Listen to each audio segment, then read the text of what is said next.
Between 1917 and 1948, Britain controlled the area of the Middle East then known as Palestine. This chapter of history was to have a profound effect on both Arabs and Jews. Yet most British people know little about it.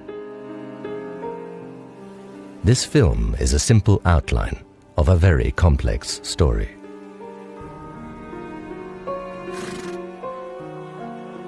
So what took Britain to Palestine in the first place?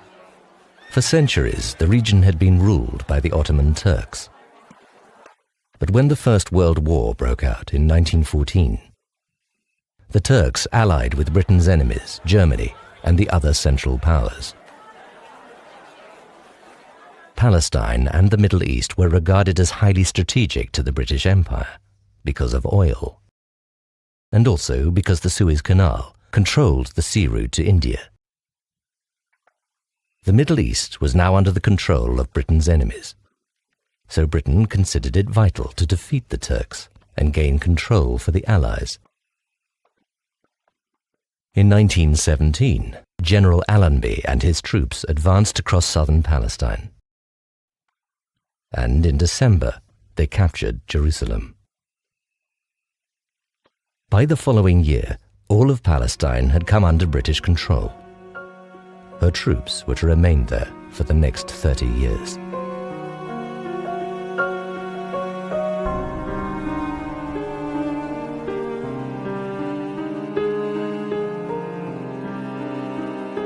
As the First World War came to an end, Britain and France issued a proclamation promising that former subjects of the Ottoman Empire would be able to determine their own futures.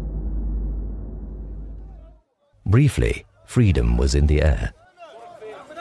However, a different reality lay behind the words. Long before the end of the war, the Allies had been planning who would control the Ottoman Empire when the Turks were defeated. These conflicting plans are often referred to as the contradictory promises. Firstly, in October 1915, Sir Henry McMahon, British High Commissioner in Egypt, had promised the Arabs in the person of Sharif Hussein of Mecca that they could have an independent Arab state after the war if they would rise up against their overlords, the Turks. Believing that they were fighting for their freedom, some Arabs joined the Allied war effort and, assisted by Lawrence of Arabia, helped the Allies drive the Turks from their lands. However, for the last 100 years, there has been controversy over how McMahon's letter to Hussein should be interpreted. Did he implicitly include Palestine in the proposed independent Arab state, or did he not? Many Arabs and senior British figures have consistently maintained that Palestine was included, while British governments since 1920 have argued that it was excluded. But meanwhile, Britain had become party to two further wartime agreements, both of which seem to contradict the undertaking to Hussein. In 1916, the secret Sykes-Picot Agreement between Britain and France allocated what is now Syria and Lebanon to France, and what is now Jordan and Iraq to Britain, whilst proposing to keep Palestine under international control. Then, a year later, Britain made yet another undertaking concerning Palestine. In November 1917, the British Foreign Secretary Arthur Balfour wrote to Lord Rothschild, a leader of the Jewish community. His Majesty's government view with favour the establishment in Palestine of a national home for the Jewish people, it being clearly understood that nothing shall be done which may prejudice the civil and religious rights of existing non-Jewish communities in Palestine, or the rights and political status enjoyed by Jews in any other country. This promise became known as the Balfour Declaration. The idea that the Jewish people should be restored to the Holy Land, so that biblical prophecies could be fulfilled, had been promoted by some Christians since the 1600s. Then, from the 1890s, the idea of Zionism began to take hold amongst some Jews, as Theodor Herzl argued that the Jewish people needed a political homeland of their own if they were to escape the horrific anti-Semitic persecution that was rife, particularly in Russia and Central Europe. By the early 1900s, Herzl's successor, Chaim Weizmann, saw Britain as the power with the global influence to make the Zionist goal a reality. So he set out to convince leading politicians that the Jewish people needed a homeland in Palestine, where they had deep spiritual and historical bonds. The Balfour Declaration was the result. Why did the War Cabinet respond to Zionist pressure in this way? Foreign Secretary Balfour was one of the highly placed Christians in British society who believed that the Jewish people should be restored to the Holy Land. Prime Minister Lloyd George, who also came from a restorationist background, dreamt of putting Israel back on the map. Yet, at the same time, there were strategic calculations for issuing the Balfour Declaration. At this desperate point in the European conflict, the War Cabinet hoped that the promise of a Jewish homeland would win the Allies the sympathies of Jews and their supporters worldwide. However, the British government did not consult the people then living in Palestine about its plans to create a Jewish homeland there. 90% of the population of Palestine were Arabs, who lived together with a small Jewish community. Palestine had been predominantly Arab in culture and language for many centuries. Yet, in private, Balfour wrote, "In Palestine, we do not propose even to go through the form of consulting the wishes of the present inhabitants." The major powers were now committed to Zionism, which he described as being of far profounder import than the desires of the Arab inhabitants. The Balfour Declaration simply stated that the civil and religious rights of the non-Jewish population should not be prejudiced.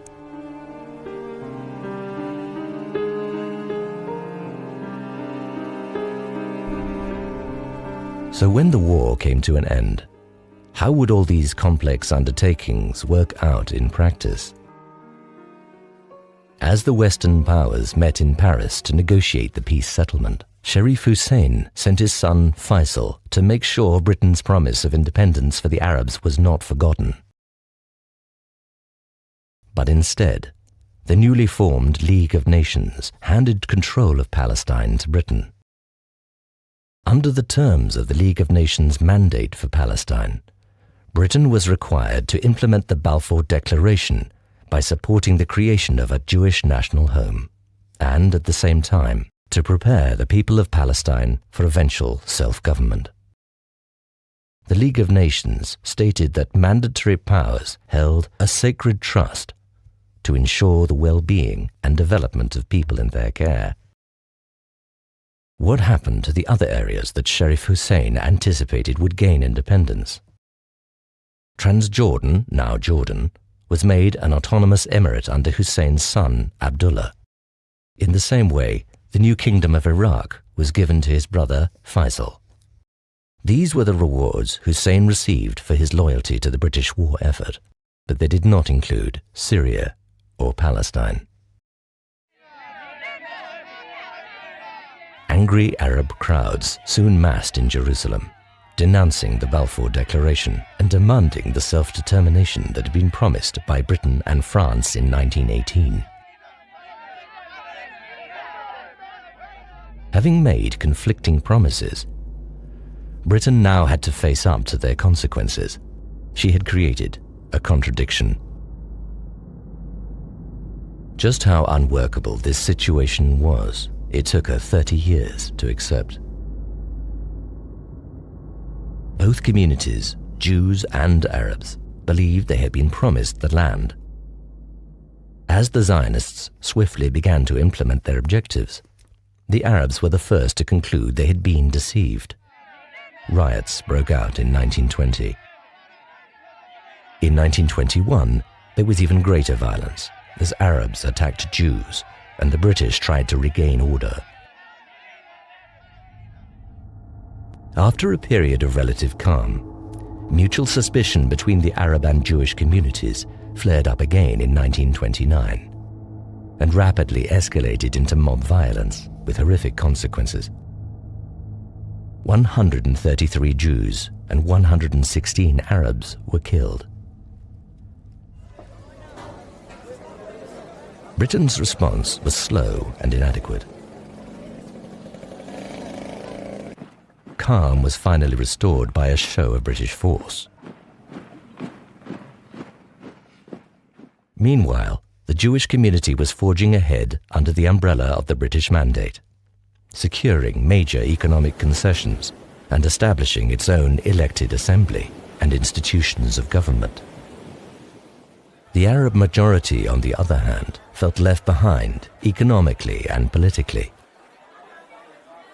To be granted democratic representation, they were effectively required to accept the Balfour Declaration. But the Arabs rejected this, fearing that a Jewish national home would lead to the creation of a Jewish state in their land. For their part, the British feared that an elected Arab majority would oppose Jewish demands for land and immigration. And so they held back the democratic progress they were supposed to foster under the Mandate. Britain was upholding the first part of the Declaration, to establish a home for the Jewish people. But the second undertaking in the Declaration, to protect the rights of the Arab population, proved to be hollow. Arab alarm grew still further in the 1930s, when increasing numbers of Jews sought sanctuary in Palestine as the spectre of anti-Semitism grew in Nazi Germany. As more and more land passed into Jewish hands, the sense of Arab dispossession grew. By May 1936, Palestine was in open rebellion, and it was not just Jewish communities who were being attacked, it was the British too. Increasingly losing control, the British authorities resorted to ruthless methods to put down the revolt, including hangings, house demolitions, and the use of civilians as human shields. For a period, British and Jewish men fought the Arabs jointly in a counter-insurgency force known as the Special Night Squads. By 1939, the rebellion was suppressed, leaving the Palestinian leadership weakened for years to come.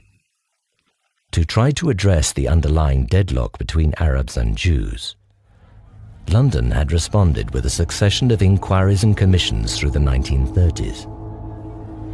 Their dilemma was that any attempt to placate one community would provoke the anger of the other. At a loss for a solution, the Peel Commission of 1937 proposed to partition Jews and Arabs into two states. But Arab opinion, led by the vehemently anti-Zionist Grand Mufti of Jerusalem, al-Husseini, denounced any idea of conceding territory to Jews as unthinkable. However, as Europe slid towards war, the British government changed course. A government white paper of 1939 abandoned partition and proposed that in 10 years Palestine would become independent, representatively governed by Arabs and Jews. Controls were now put in place over how many Jews could immigrate to Palestine.